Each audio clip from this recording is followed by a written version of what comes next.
Welcome to the Boot Network's instructional video series. As always, my name is Brandon. Today we're going to talk about something that's very important to a lot of our clients, and that is how to work with WordPress. Now, WordPress is the tool used to edit and manage your website.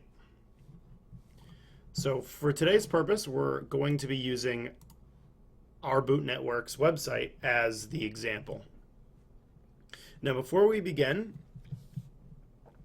what I'm going to cover today is just the basics of WordPress. That includes how to log in, how to navigate through the back end of your website, how to make a blog post, managing your SEO, editing your media library, and then finally adding new web pages and editing existing web pages.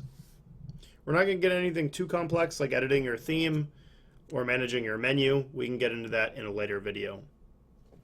Also, before we get started, I would like to show you the homepage of this website. This is our Boot Network's homepage, because we're going to be shifting between the front end of our website, which is what essentially anybody visiting the website sees, and the back end, which is just the administrative tools that WordPress uses.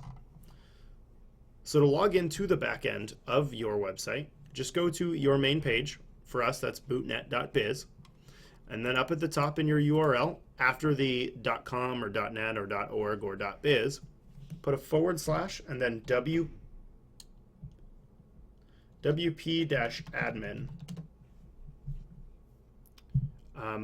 /admin also works. That'll bring you to this particular page. Now, this page is just your username and password, just like you would with any other account. This is set up beforehand. Generally, you can ask us to set up your username and password for you, or there's a general admin username and password. So have that memorized, write that down, and then use that to log in here. Just punch in the username and password and click login. And that'll bring you to the back end of your website. Now, as you can tell, it's not as aesthetically pleasing as the front end, and that's because no one sees this but the people that are logging in, like us right now, making changes. So none of this is visible to anybody visiting the website. So don't worry if you're scared that your customers are going to see this. They're not. It's just for you. Now, what we're greeted with the first time we log in is the dashboard, and what that is just an overview of pretty much everything that's going on your website right now.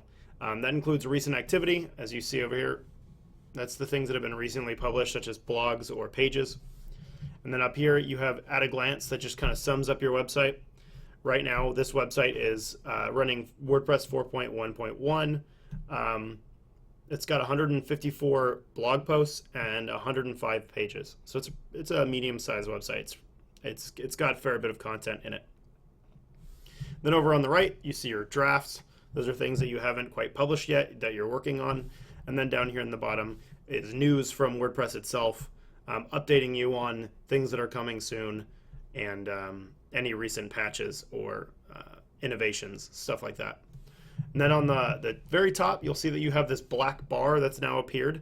That's going to travel with you while you're logged in, even if you're viewing the front end of the website. It's kind of your reminder that you're logged in. What this top bar allows us to do, it's kind of like a quick navigation bar. It allows us to switch between the back end and the front end. It allows us to check our SEO. It allows us to add new posts and blogs directly from there. And then on the right hand side, it's just an overview of your account. And if you highlight over this, you can click edit to edit your account and log out. Like I said just a few seconds ago, you can use this to navigate from the back end to the front end and vice versa. So currently we're on the back end. If you click on Visit Site under this title of your website, for us it's Boot Networks, just click Visit Site. That'll bring us back to that main page. That'll bring us back to our home page, so the front end of the website. But you'll notice the black bar is still here, indicating that we're logged in. It's still got our name over here on the right-hand corner. So to navigate back to the back end, all you have to do is click it again. And just click, instead of Visit Site, it'll now say Dashboard. Just click Dashboard. That'll bring you right back to that dashboard screen I was talking about. Now on the left-hand side, we have another black navigation column. And what this will allow us to do is navigate through all the tools and management options you have for your website. Those include posts, which we'll focus on. Those are blog posts. It'll include other third-party widgets such as testimonials. Your website may not have that installed, so we're going to skip that one. The main ones we're going to focus on are posts, media, which is your media library, and then pages, which is your library of web pages, and it's where we're going to go to add new web pages to your website. In a later video, we'll cover other things such as third-party plugins like testimonials, slides, that sort of thing. We'll also cover appearance, widgets, you're adding new users, and then finally managing the menu structure of your website. But for now, we're going to keep it simple. We're just going to stick to posts, media, pages. So let's start with posts. Just click on that on the left-hand side here. It's going to bring us to our posts page. Now, it may seem a little confusing at first because it just looks like a list, and that's kind of what this is. So this is a library of all of your blogs. And that includes unpublished blogs. That includes blogs that are maybe in a rough draft version. That includes private blogs that you're not quite ready to go public with yet. Think of this as just kind of a library to search through all of them and find and edit and manage each blog. So since we've had this website for a long time, you'll notice we have a lot of blogs. We have 269, and that includes our published, our drafts, and our private blogs. So if you're going to search for one, instead of scrolling down, just use the search bar in the upper right-hand corner. Type in something such as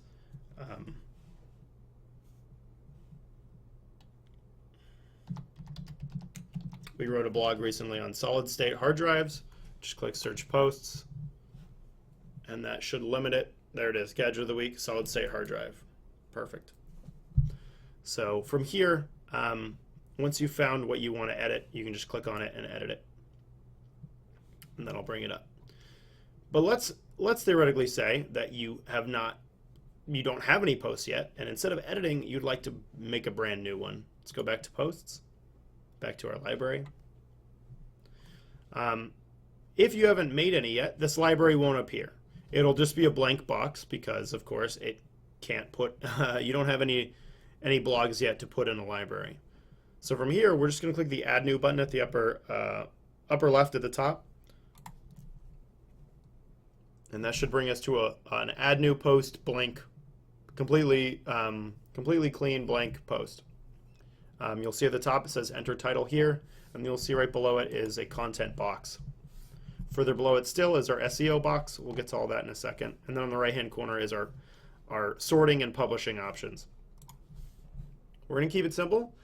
When creating a new blog, all you have to do is add a title, and then your content at the bottom.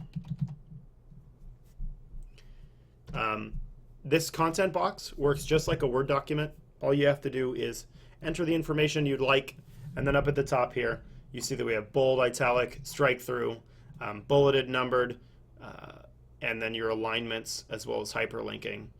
It works just like a Word document, so if you've used Word before or some type of Office program, it's very similar and it's very intuitive.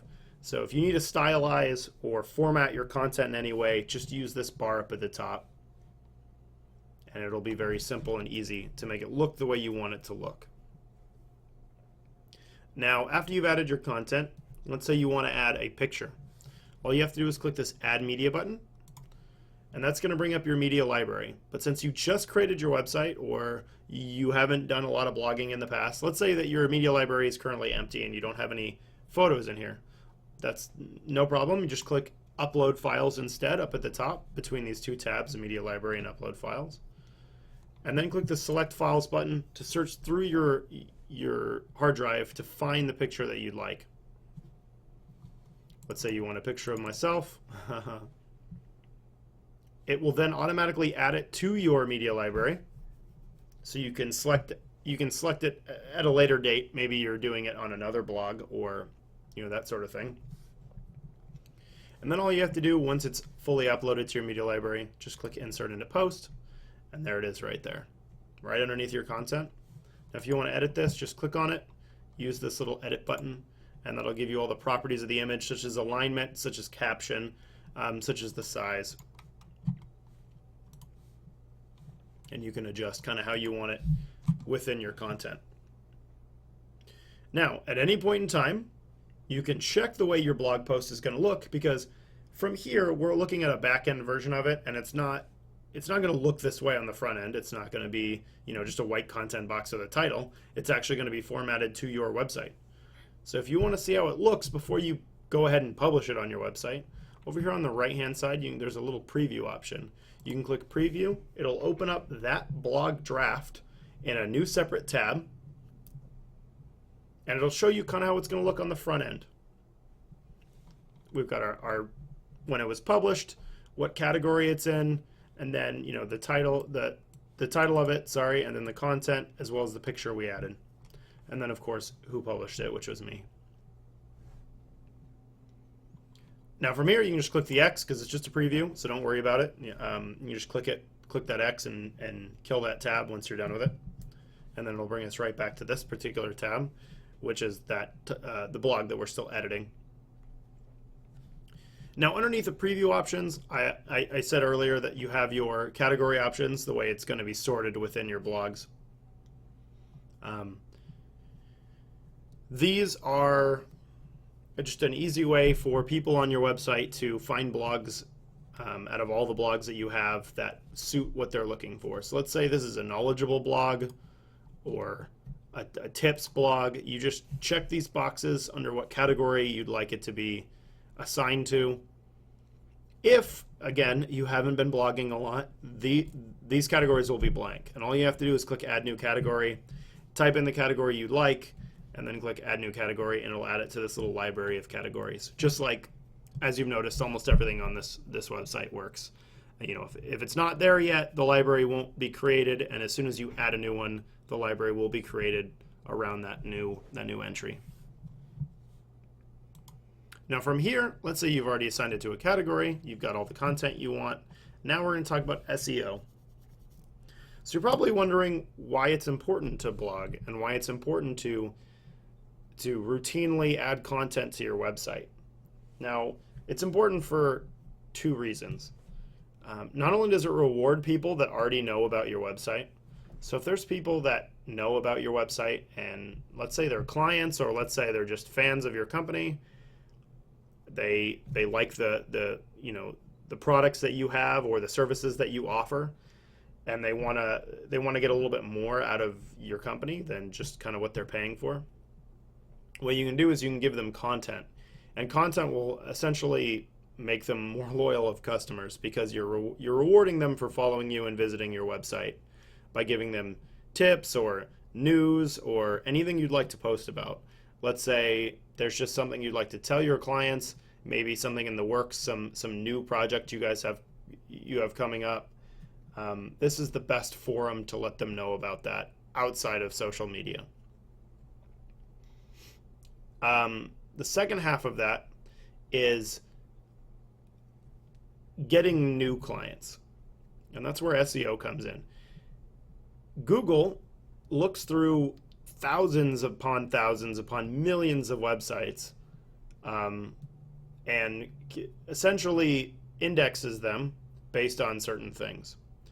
So when I go to Google and I'm searching for a particular thing, such as a service or a product, the way that Google is going to find your website is based on how good your SEO is. So SEO stands for Search Engine Optimization. Now it's comprised of many different things, but the core thing that it's comprised of is your website relevant to the search terms? Meaning if somebody searches for pizza and your company provides pizza, does your website accurately display that you provide pizza in such a way that Google can easily find you among the thousands of pizza websites or just websites that don't offer pizza? And that's very passive. You'll do that just by essentially making the website. So, I mean, if you make a website about selling pizza, your SEO will automatically tell Google that you are a pizza company. So that's not hard to do. However, as you can well imagine, in your particular area, especially if you're in a city, there's a lot of websites that offer pizza or whatever service you offer. So the next step from there is SEO that you do manually. So if just telling Google that you serve pizza is, something out of your control, it's just something your website's going to automatically tell them, then content is the opposite of that. Content is stuff that you put on your website on a routine basis that tells Google, hey, not only do we serve pizza, but we're really good at serving pizza, and we have a lot of content to show that.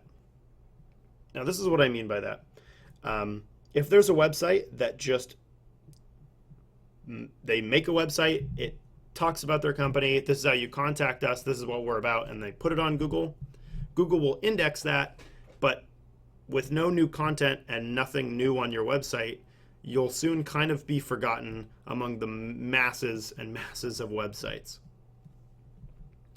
So what you need to do is routinely post things like blogs, new web pages, photos, new content, new services, that sort of thing, so that Google is constantly having to update your index and will constantly see your website getting new things. And to Google, that will make your website seem relevant and therefore put it at the top of searches. It gets a lot more advanced the more and more you get into SEO, such as adding tags, keywords, that sort of thing. But very easy SEO to do is just to make more content. Not a lot of content, but just routine content. If you're going to add a new blog post, make it a routine thing. Do it every week or every month or bi-weekly or daily, whatever you want to do, but don't do it inconsistently. If you decide that you're going to start blogging, don't do it 2 months in a row, forget about it for 3 months, and then expect your SEO to be maintained. It doesn't work like that. You need to be consistent. Now, the second step, as I told you, that adding content, there's also a second half to it, and that's where I finally get to this part, this box right here, where it says WordPress SEO by Yoast. What this is, like I said earlier, is attaching keywords, an SEO title, and then a description to your content. So content is good, like I said earlier, but defining your content is even better. What I mean by this is Google's not only looking for new content, but it's looking for specific new content. So if you have a pizza website, it's good to make sure that your content is labeled as such. So Google's not only indexing your website, but saying, holy cow, this pizza website also has a lot of pizza content, meaning it's much better than all these other pizza websites that don't have any pizza content. And so therefore, you'll be placed higher than your competitors. So in this box, let's theoretically say that this blog that we posted was about pizza. And let's say in our content, we talked about pizza. Let's say we posted some pictures about pizza, we wrote a big long description about pizza, that sort of thing. In the bottom here, we're going to get our snippet. This is what it's going to look like on Google. We got pizza from Boot Networks. Here's our website, and then pizza is the content. Of course, this would become this preview would be longer, but we only included one word, so it's only one word right now. So what's the keyword we want to focus on? I recommend assigning very simple keywords, but specific, simple and specific. So pizza is probably not the best example because it's a very general keyword, but we're going to put it there anyway.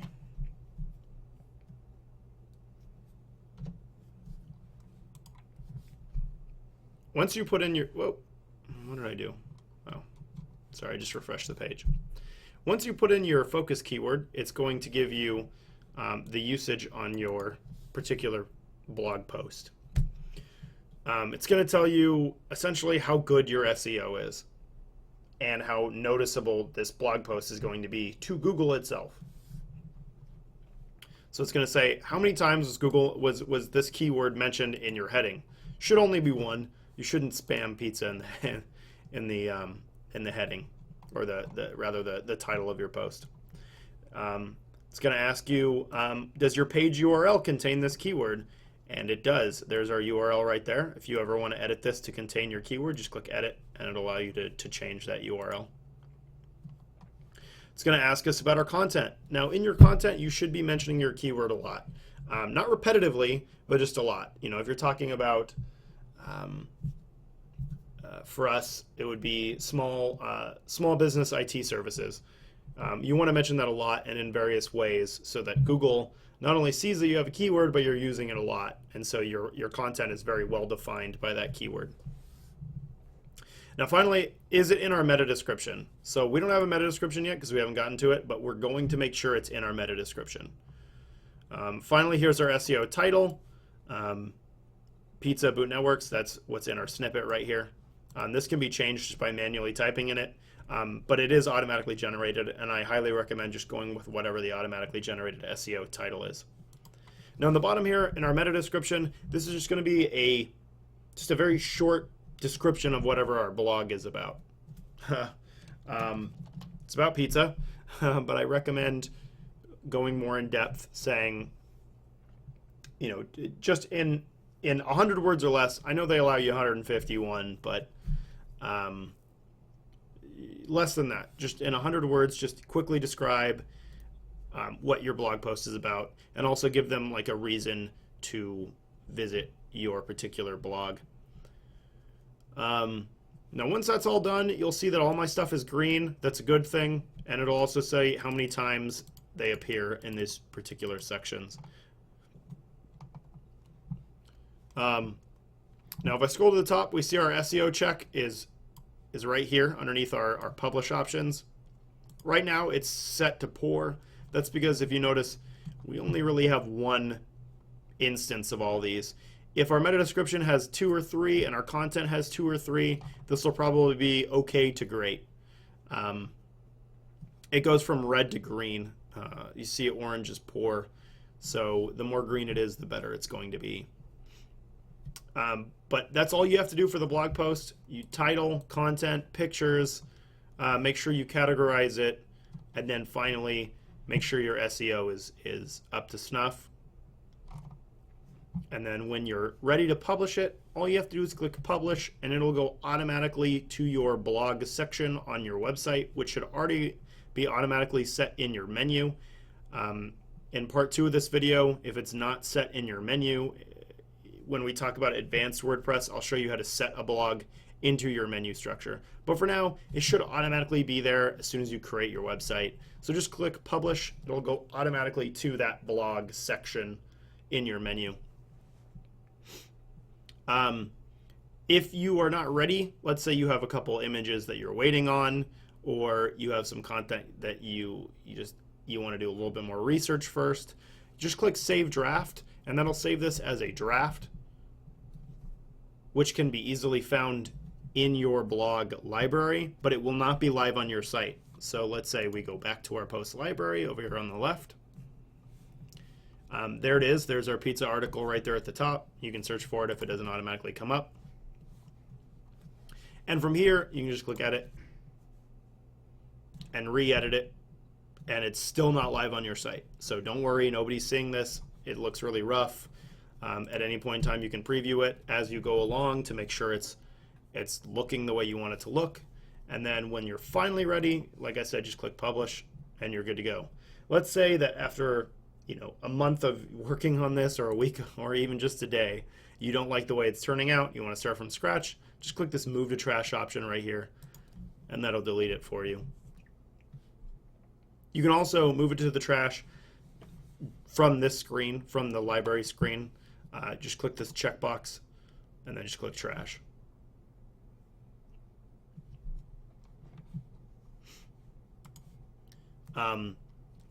I will continue talking about the rest of WordPress basics in the second half of this particular video. I hope that really helped with blogging and cleared up some questions people have on SEO. If not, you can always email us and we can answer any of your questions, or you can email me directly, brandon@bootnet.biz, and I will answer your questions about SEO. But from here, we'll stop this. We'll continue in the second half, and I'll talk about your media library and pages, web pages.